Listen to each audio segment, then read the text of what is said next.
샬롬, 간밤에도 평안히 잘 주무셨습니까?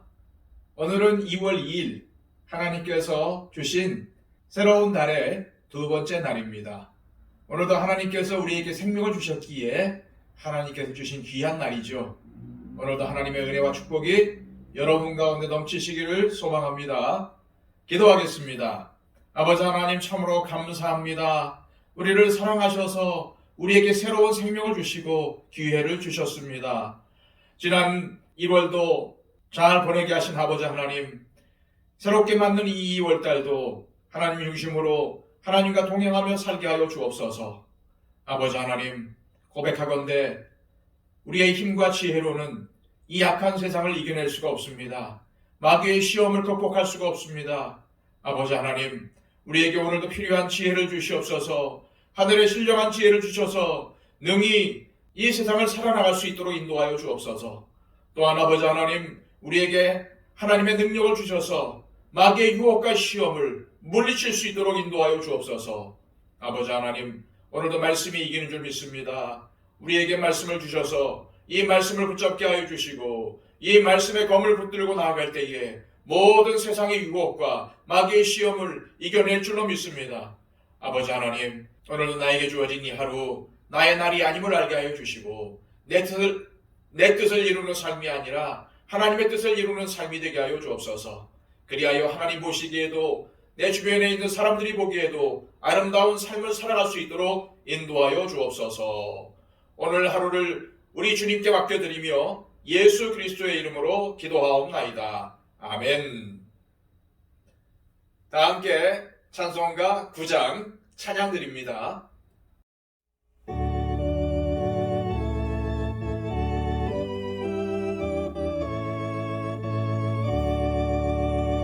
하늘에 가득 찬 영광의 하나님, 온 땅에 충만한 존귀하신 하나님, 생명과 빛으로 지혜와 권능으로 언제나 우리를 지키시는 하나님, 성부와 성자와 성령 삼위의 하나님, 우리 예배를 받아주시옵소서.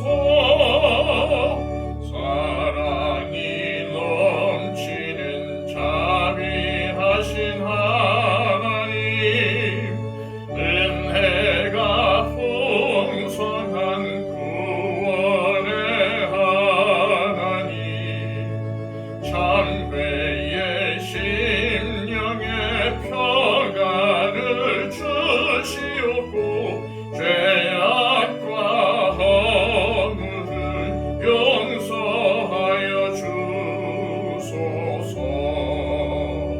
찬송과 영광과 생명 구원의 하나님, 우리 예배를 받아주시옵소서. 연약한 심령을 굳게 세워주시고 우둔한 마음을 지혜롭게 하시고 주의 뜻 받들어 참되게 살아가며 주 말씀 따라서 용감하게 하소서. 권능과 지혜와 사랑, 은혜의 하나님, 우리 예배를 받아주시옵소서.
우리에게 주시는 하나님의 귀한 말씀은 신약성경 고린도후서 5장 16절에서 17절까지의 말씀입니다. 신약성경 290쪽입니다. 그러므로 우리가 이제부터는 어떤 사람도 육신을 따라 알지 아니하노라. 비록 우리가 그리스도도 육신을 따라 알았으나 이제부터는 그같이 알지 아니하노라. 그런즉 누구든지 그리스도 안에 있으면 새로운 피조물이라. 이전 것은 지나갔으니 보라 새 것이 되었도다. 아멘. 우리 믿는 자들은 예수님을 구주로 믿고 고백합니다.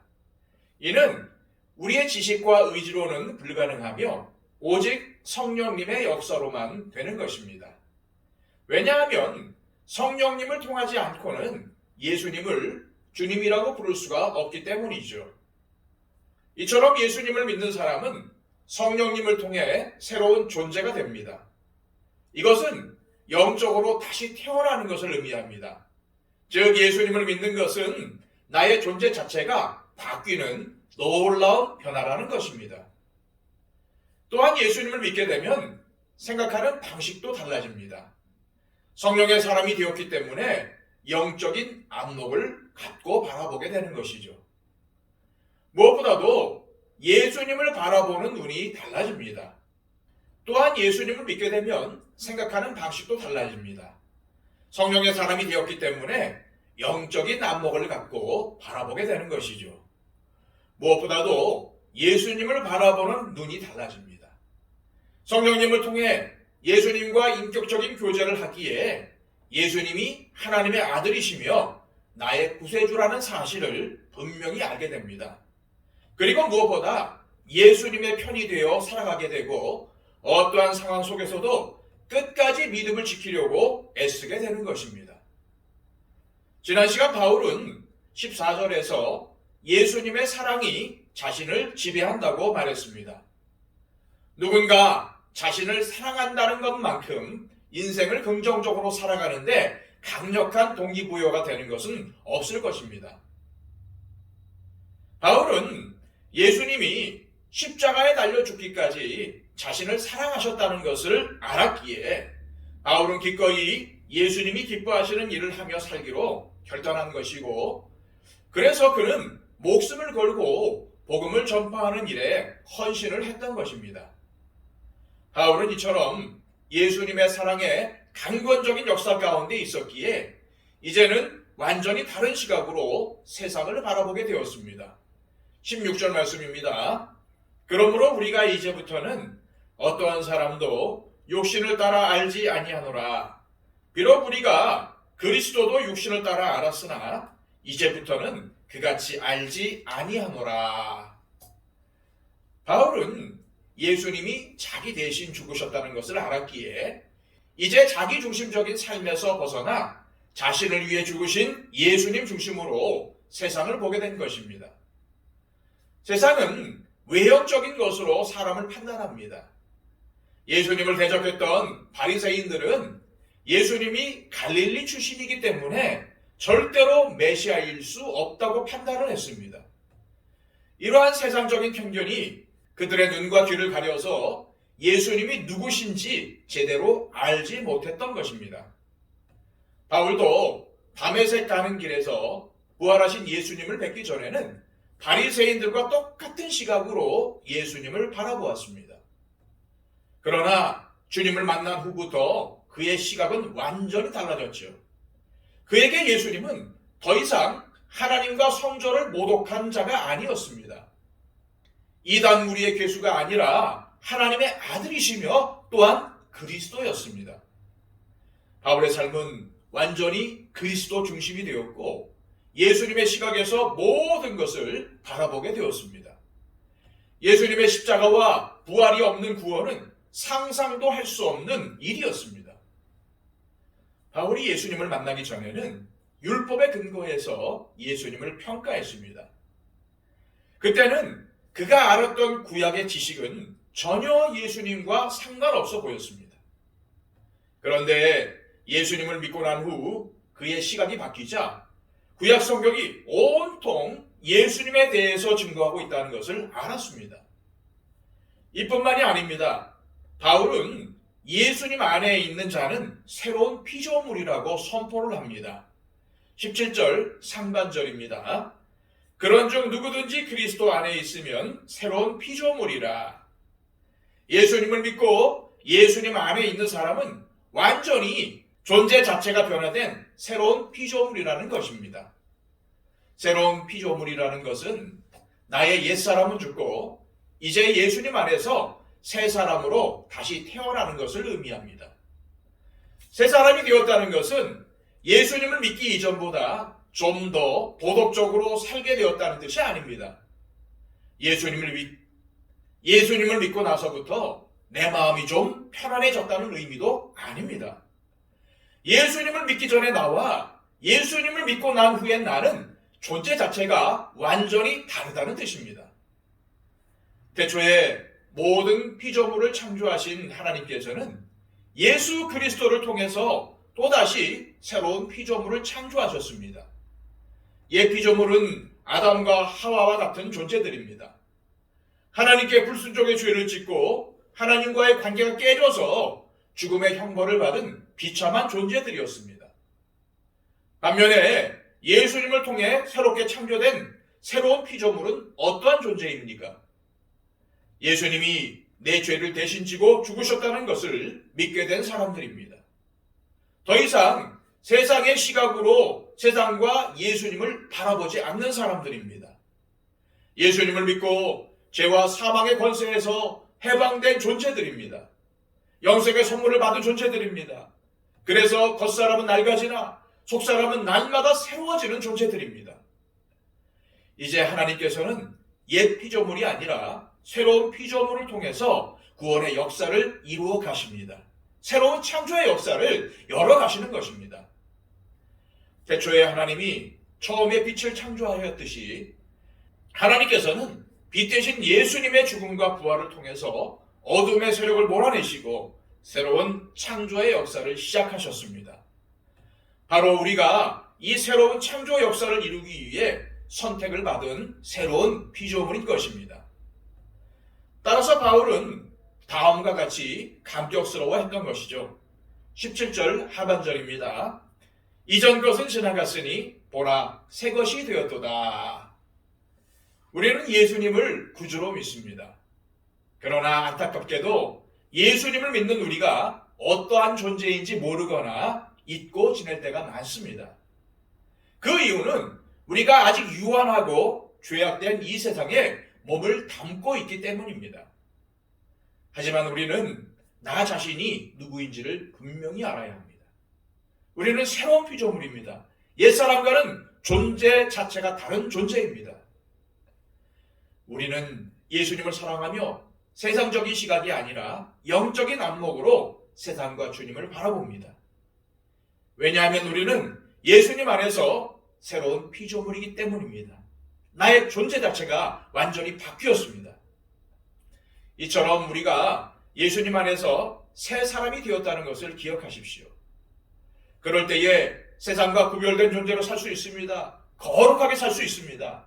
하지만 우리가 예수님 밖에 머문다면 또다시 옛사람의 모습으로 되돌아갈 수밖에 없다는 것도 명심하십시오. 우리가 예수님 안에 머문다면 우리는 새로운 피조물로서 하나님께서 귀히 여기시는 일꾼으로 쓰임받게 될 것이고 하나님의 자녀가 될 것입니다. 구원과 영생의 축복을 누리며 살게 될 것입니다. 이 시간 이렇게 기도했으면 좋겠습니다. 주님, 나를 구원하셔서 새로운 피조물로 만들어주심을 감사드립니다. 내가 새로운 피조물이 되었음을 늘 기억하며 살게 하여 주시고 나 중심이 아니라 하나님 중심의 삶을 살아가게 하옵소서. 세상 사람들처럼 외형적인 것, 육신적인 것에 집착하거나 현혹되지 않게 하시고 마음 중심으로 예수님을 사랑하는 삶을 살게 하옵소서. 또한 우리 주변에 우리의 도움을 필요로 하는 분들을 위해서 기도했으면 좋겠습니다. 육신의 연약함을 가지고 또한 육신의 질병을 가지고 고통받는 분들을 위해서 중보했으면 좋겠습니다. 또한 여러 가지 기도 제목을 가지고 또 소망을 가지고 기도하는 분들을 위해서도 기도했으면 좋겠습니다. 우리 박경채 집사님과 이복진 권사님의 건강을 위해서도 기도해 주십시오. 우리 교회가 더욱더 하나님께서 사랑하시는 아버지 하나님의 뜻을 이루는 교회가 되게 하여 주시고 우리 주변에 있는 사람들을 섬길 수 있는 길을 열어달라고 기도해 주시기를 바랍니다. 또한 온 세상을 다니면서 복음을 전파하는 선교사님들의 삶을 위해서도 사역을 위해서도 기도해 주시기를 바랍니다. 우리 다 같이 기도하겠습니다.